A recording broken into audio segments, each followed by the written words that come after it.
নতুন জায়গায় এসে এই প্রথমবার আমি বুন্দিয়া বানাচ্ছি। বাসায় থাকা এরকম বক্স দিয়ে আমি হচ্ছে এরকম ছোট ছোট আকার তৈরি করে নিলাম।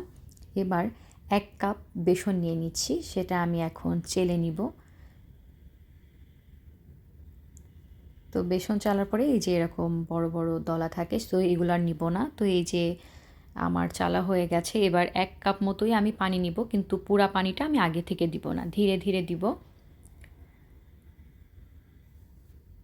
অল্প অল্প করে দিয়ে এই ব্যাটারটা আমি তৈরি করে নিব।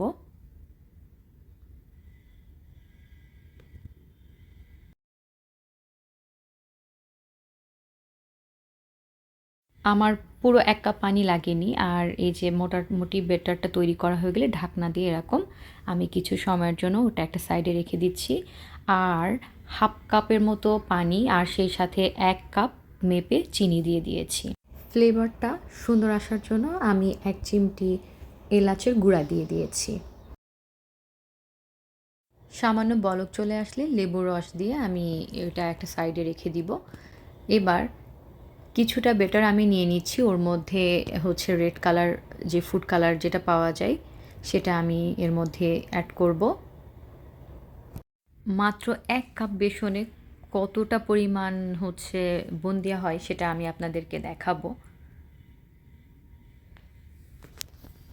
আর একটা ব্যাপার, সেটা হচ্ছে চিনি শিরাতে যদি কোনো কারণে মনে হয় যে পানিটা একটু কম হয়েছে, তাহলে দেখা যায় যে 2-3 টেবিল চামচ আর একটু পানি আপনারা অ্যাড করে দিতে পারেন। এবার আমি যেটা করব সেটা হচ্ছে বুন্দিয়ার যে ছোট ছোট বলগুলো থাকে সেগুলো ভেজে নেওয়ার জন্য আমি 1 কাপ তেল দিয়ে দিয়েছি। এবার মিডিয়াম আঁচে থাকবে। আর এই তাপটা অনেক বেশি বাড়ানো যাবে না, অনেক বেশি কমানো যাবে না, মিডিয়ামেই দিয়ে রাখতে হবে। তো আমি প্রথমে অল্প অল্প করে যেরকম দিয়ে নিচ্ছি বেটার। শুরুতে আমি আসলে অনেক ভাজবো না, অল্প তেলে ভাজলে যেটা হবে শুরুতে ভাজাটাও ভালোভাবে হবে আর খুব দ্রুত সময়ে হয়ে যাবে। আর এই ভাজার যে ব্যাপারটা সেটা খুব ধীরে সুস্থেই করতে হবে, ধৈর্য ধরে আসলে এই বুন্দিয়াটা তৈরি করা লাগে। তো এরকম আমি একটা ছাকনার সাহায্যে ছোট ছোট বলগুলো তুলে নিচ্ছি। আমি বলবো যারা নতুন বানাবেন তারা শুরুতে অল্প অল্প করে দিবেন, অল্প অল্প করে দিয়ে করলে সহজ হবে। তারপরে 2-1 বার দেওয়ার পরে তখন আপনারা নিজেই বুঝতে পারবেন যে আমার কতটা দেওয়া উচিত আর কতটা দেওয়া উচিত না। তো এই জন্যই আমি শুরুতে এটাই বলবো যে অল্প অল্প করে দিয়ে আপনারা ভেজে নেবেন, ভাজাটাও ভালো হবে, সেই সাথে আপনারা বুঝতেও পারবেন যে কিভাবে করতে হবে। এবার আমি লাল যেই কালার দিয়ে রেখেছিলাম সেই বেটারটা দিয়ে ভেজে নিচ্ছি অল্প অল্প করে। আর প্রত্যেকবারই যে শেপে আপনারা এটা করবেন সেটা একটু বারবার করে ক্লিন করে নেবেন যখন এইগুলা তৈরি করবেন। এই যে পরের বার আমি বেশ অনেকগুলা করেই দিয়েছি।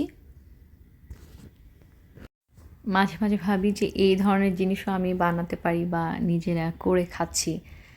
একসময় এগুলো মনে হতো কী জিনিস, পারবো না, খেতে পারবো না, এই আর কি। তো এবার আমি চিনি শিরার মধ্যে, চিনি শিরাটা খুব হালকা হচ্ছে যে তাপটা থাকবে চুলাতে, সেই তাপের মধ্যেই আমি এই বুন্দিয়াটা ঢেলে দিয়ে কয়েকবার নাড়বো, নেড়ে কিছুক্ষণ ঢেকে রাখবো। এরকমভাবে মিনিমাম আমি 1 ঘন্টা মতো ঢেকে রাখবো, কিন্তু কিছুক্ষণ পর পর একটু নেড়ে দিতে হবে। এটা যতটা সময় ঢেকে সুন্দরভাবে হচ্ছে রাখা হবে ততটাই আসলে হচ্ছে রসগুলা এই বুন্দিয়ার মধ্যে ঢুকে যাবে আর তখন খেতেও ভালো লাগবে। তো আমি দেখাই বেশ কিছুটা সময় পর, এই যে প্রায় 1 ঘন্টা মতো হয়ে গেছে, এই যে আমি দেখাই কি অবস্থা, রসালো বুন্দিয়া। তো থ্যাংকস ফর ওয়াচিং।